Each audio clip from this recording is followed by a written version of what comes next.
lumipas na, lumipas na.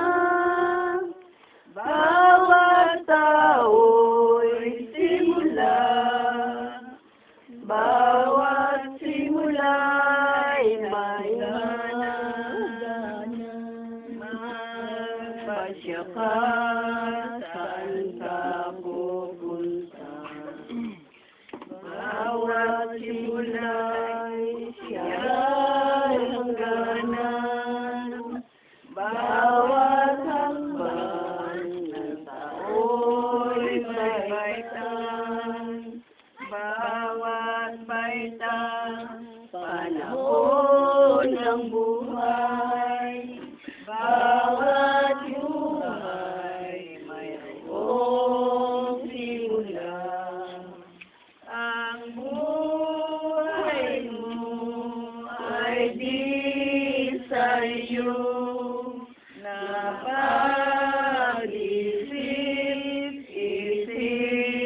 mo na ba? Ilang taon ang lumipas na, lumipas na, lumipas na. Bawat tao'y simula, bawat simula'y may hangganan.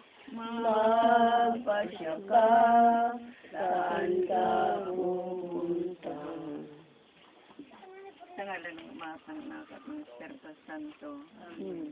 Ang biyaya ng ating Panginoong Jesucristo, ang pag-ibig ng Diyos at ang liwanag ng Espiritu Santo ay sumaating lahat. Mga kapatid, sa ating kalumbayan at pangungulila ay nakikiramay ang bayan ng Diyos sa binyag ng ating kapatid na siyang Salvasyon Gahila ay nabahaginan ng pagkamatay ni Kristo. Ngayon naman sa kanyang kamatayan ay natamon ang buhay na walang hanggan. Tandaan natin ang sinasabi ng Panginoon, ako ang muling pagkabuhay at ang buhay. Ang sumasampalataya sa akin kahit mamatay ay mabubuhay. Balang araw tayong lahat ay muling magsasama-sama sa piling ng ating Amang nasa langit.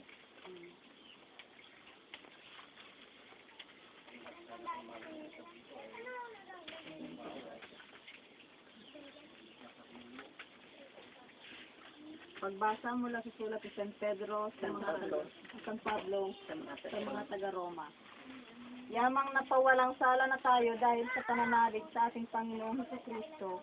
Sa pamamagitan niya ay mayroon na tayong kapanatagan sa harapan ng Diyos.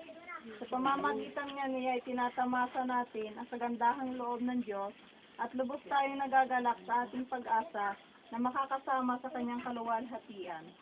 Bukod dito, nagagalak tayo sa ating mga pagbabasa sapagkat alam nating ito'y nagbubunga ng pagtsatsaga.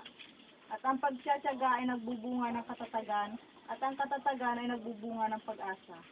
Hindi tayo nabibigo sa ating pag-asa sapagkat ang pag-ibig ng Diyos ay binuo sa ating mga puso sa pamamagitan ng Espiritu Santo na pinagkaloob na sa atin. Salandaan ng Diyos. Salamat sa Diyos. Salmong tugunan. Alalahanin mo ako, Panginoon, pagdating mo sa iyong kaharian. Alalahanin mo ako, Panginoon, pagdating mo sa iyong kaharian. Ang Panginoon ay aking pastor. Hindi ako mangangailangan ng anuman.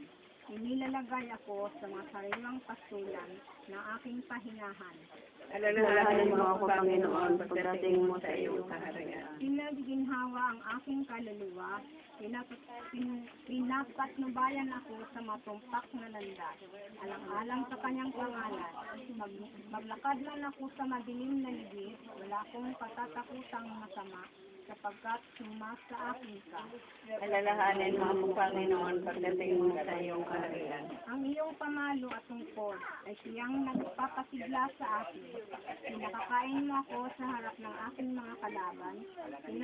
Pinapahira ng aking ulo ng langit. Umaapaw ang aking tupa. Alalahanin mo ako, Panginoon, pagdating mo sa iyong kaharian. Pawang kabutihan lamang at kagandahang loob ang taglay ko sa lahat ng araw ng aking buhay.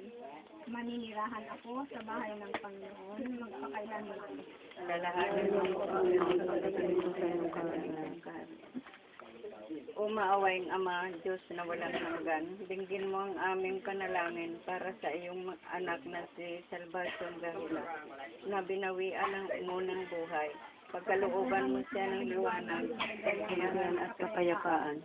Loobin mo siyang makaraang maluwalhati sa pinto ng kamatayan, upang magtamasa ng buhay na walang hanggan sa piling ng iyong mga banal at ng aming amang si Abraham. Ipagadya mo siya sa lahat ng masama at sa araw-araw ng muling pagkabuhay. Gantimpalaan siya na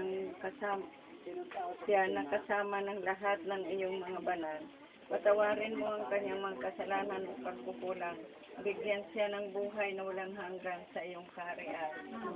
Sabihin natin ang